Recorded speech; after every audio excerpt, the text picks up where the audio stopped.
Lieutenant Aldo Reine. And I'm putting together a special team and I need me 8 soldiers. 8 Jewish American soldiers. Now, you all might have rumors about the Armada happening soon. Well, we'll be leaving a little earlier. They're gonna be dropped down into France dressed as civilians. And when we're down there in the enemy territory, we gotta be doing one thing, and one thing only. Killing Nazis. Now, I don't know about you guys, but I sure as hell didn't come down all the way through Sicily, jump down from the fucking airplane to teach Nazis a lesson in humanity. Nazis ain't got no humanity. They are the foot soldiers of bushwhacking, Jew-hating mass maniac, and they need to be destroyed. Now, I'm the direct descendant of a mountain man, Jim Bridger, which means I got a bit of Indian in me, and our battle plan will be that of an Apache resistance. We're gonna be cruel to the Nazis. And through our cruelty, they will know who we are. And the Germans will see the traces of our cruelty in the disemboweled, dismembered, and disfigured bodies of their brothers we're gonna leave behind us. And the Germans will be sickened by us. And the Germans will talk about us. And the Germans will fear us. Sounds right! That's what I'd like to hear. But I got a word of warning for all you would-be soldiers. When you join my command, you take a debit. A debit you owe me. Personally. Each and every man under my command owes me 100 Nazi scalps. And I want my scalps. And you're gonna get me those 100 scalps taken from the heads of 100 dead Nazis. Or you gonna die on trying.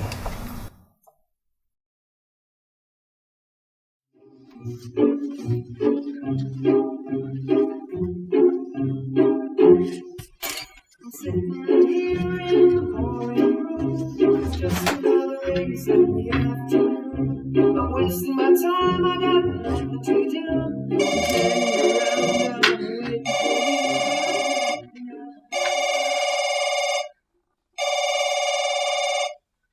She's a job, she's a career, she's a family, she's a fucking big television. She's washing machines, cars, compact displays, and electrical genometers. She's good health, long cholesterol, and dental insurance.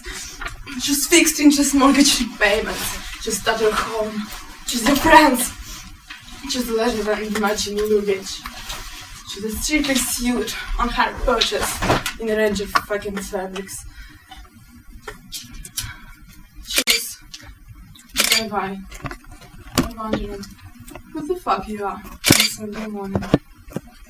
She's sitting on that couch, watching mind-numbing, spirit-crushing game shows, stuffing fucking junk food into your mouth. She's rooting away at the end of your talk. Kissing you last in a miserable home, nothing more than embarrassment. For the selfish, fucked up brats you spoke to replace yourselves.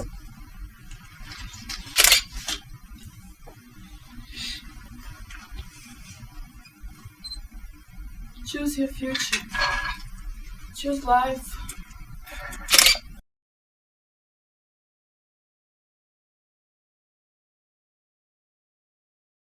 But why would I want to do a thing like that?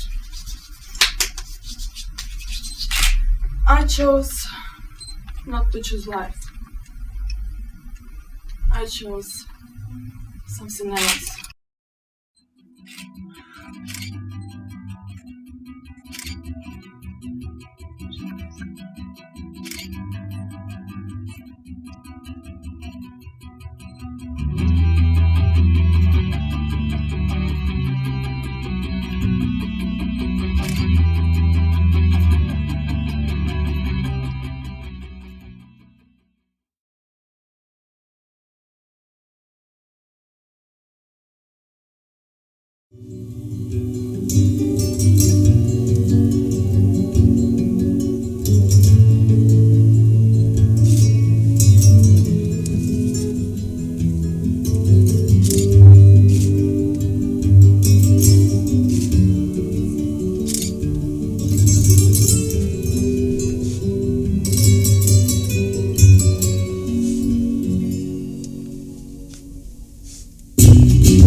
see roll your way into the semis.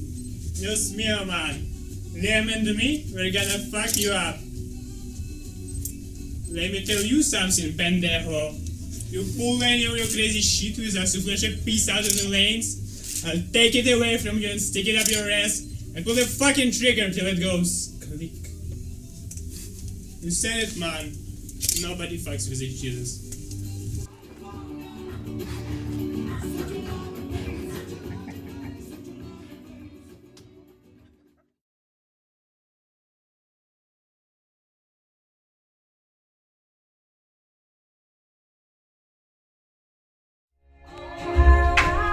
One day, there is a human appearing in your life. A man.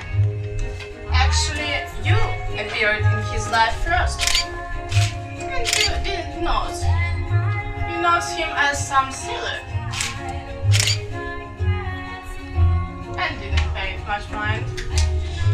But gradually, this silhouette was becoming clearer and clearer. And now you see the man in front of you. Of course. You dream about the man appearing in your life. You have no doubt that you deserve happiness. But this real man has nothing the same with log image that you created. So you are looking at this man and thinking, no,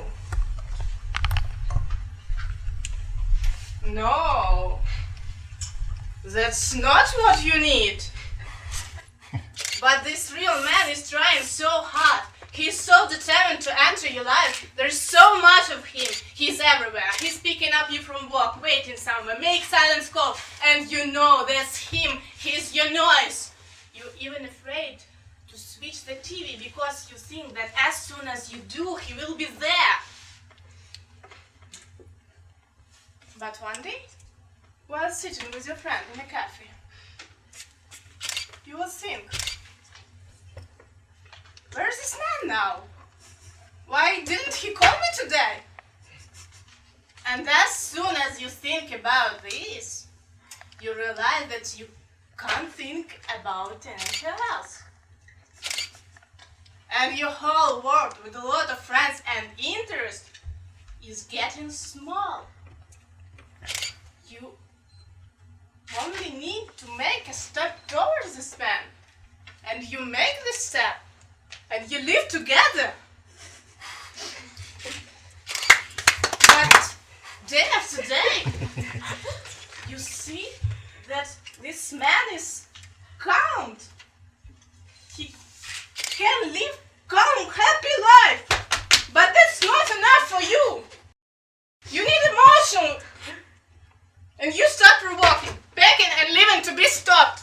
To return what was in the beginning. That emotion, that life. And he turned you back. But you go, and he turned you.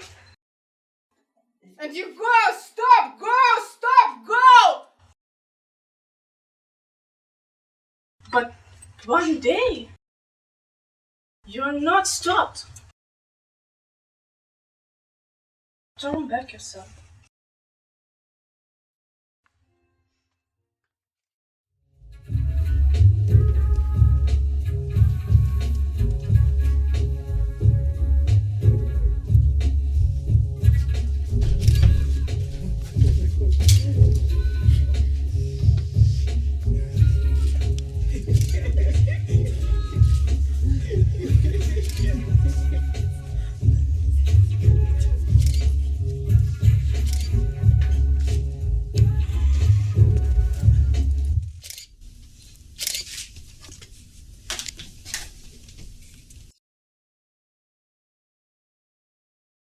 So, you're obviously the big dick. And this too, inside of you, are your balls. There are two types of balls. There are big, brave balls, and there are little mincy faggot balls. Of course, the dick himself has a clear vision, but he has no brain. He smells a pussy, and he wants a piece of the action. And you thought you smelled some good old pussy here. And you came here for some good old time. But you're wrong. There is no pussy here. Just some facts that make you wish you were born a woman. Now you're shrinking. And your little balls are shrinking with you. And you know why? That's because you got replica written down inside of your gun. And I got Desert Eagle .50 written down inside of mine. Now, gentlemen, get the fuck out!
And just acquiring a taste for it, when suddenly you develop a cancer of the lung.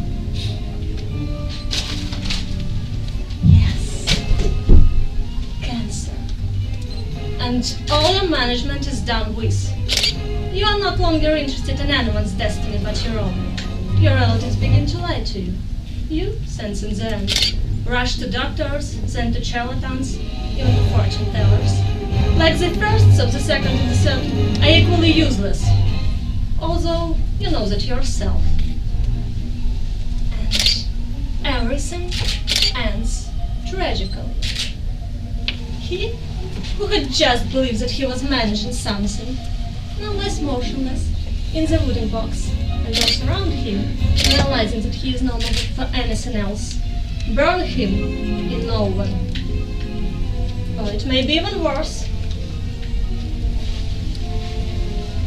A man may plan to go to Kislovodsk, a drifting undertaking, one may think. But even this is not within his power to accomplish, because suddenly, with no known reason, he slip and fall under a streetcar. Would you say that he had managed this himself? Wouldn't it be more accurate to think that it was someone entirely else who had disposed of him?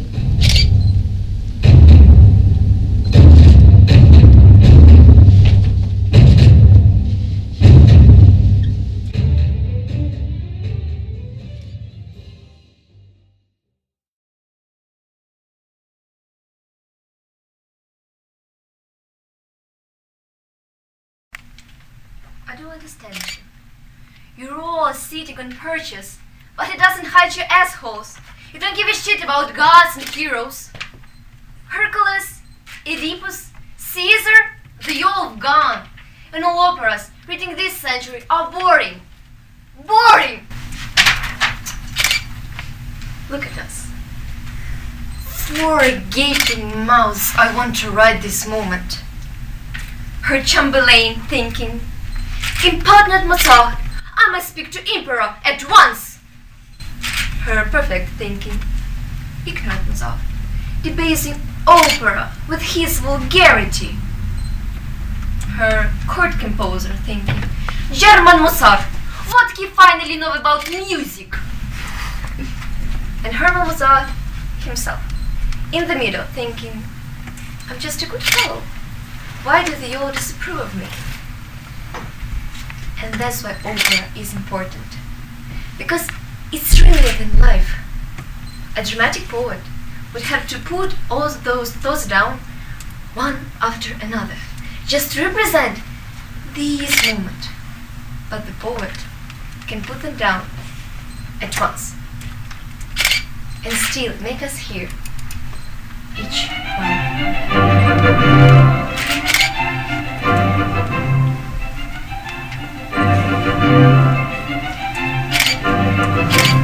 Astonishing device voice quartet, then becoming a quintet, then a sextet, on and on, wider and wider, all the sounds multiplying and rising together, and then together creating the sound entirely new. I bet that's how God hears the world. Millions of sounds mixing in his ear just to become the unending music unimaginable to us. We're composers, and that's our job, to combine the inner world of him and him and him, and to turn the audience into music. I talk nonsense all day. My tongue is stupid. My heart isn't.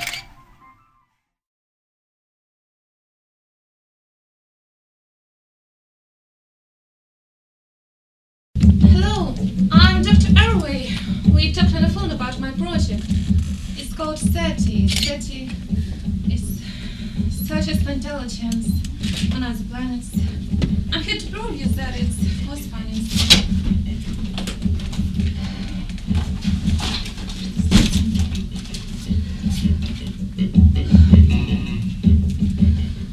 This is a unique time in our history, in the history of any civilization.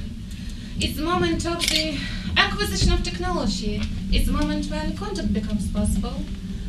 The very large Reine, Mexico, is the key to our chances for success. With its 27 linked radio radars, we can search more accurately than any Earth's conventional facility.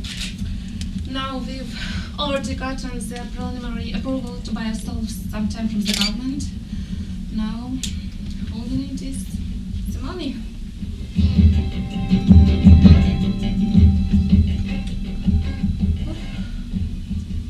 Science fiction. Well, you're right. It's crazy. Actually, it's even worse than that. It's nice. You wanna hear something really naughty? I heard of a couple guys who wanna build something called an airplane. You know, you get people to go in and fly around like birds. It's ridiculous, right?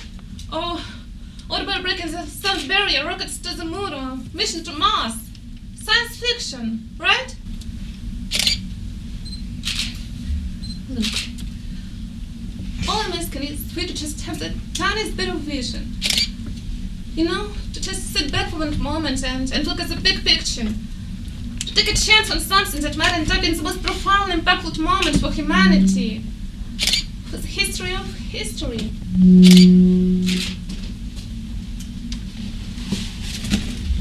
I'm sorry. I just spent the last 18 months coming to places like this and talking to people like you, and the truth is, you're my last chance. So, I'm sorry I wasted your time.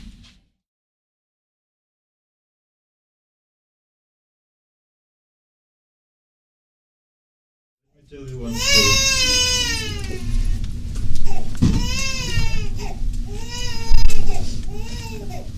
Once upon a time, deep in the jungle, there was a little engine that could chugga chugga chugga chugga. Choo choo. This little engine mission was to take them AK-47 and nuclear payload over the mountain to the 263 battalion. Needless to say, there was a plenty of opposition. Do you think that stopped little engine? No, he kept chugging along. Chugga chugga chugga chugga. Choo choo. Was it even when they climbed on board of the train and pop up the eyes of conductors and blood was dripping from his eye sockets? Think that stopped little engine? No, he kept chugging along. Chugga chugga chugga chugga. Choo choo. It wasn't until they rigged the bridge with plastic explosive, and when little engine made his way across the trestle, boom! An explosion happens, and blood and guts and spin and ass was everywhere. Buba come crawling on his back. Lula May, baby boy. He look at me and say, Payne, I can feel my legs. And I say, Buba, they ain't there. And I look down at them. There was little bloody knobs kick real fast like that. And I say, Buba, it's 30 miles to the nearest town, and if you can flip upside down and walk on your hands, you ain't gonna make it. All of a sudden, Charlie was all over the place. Just me and my sidearm. And I have no other alternative but to blast my way out. Ah! Die, Biggs! Die! You never take Major Benson, Winifred Payne alive. Bang, bang! I saw what you did to my friends. Bang, bang, bang! Bang, bang, bang.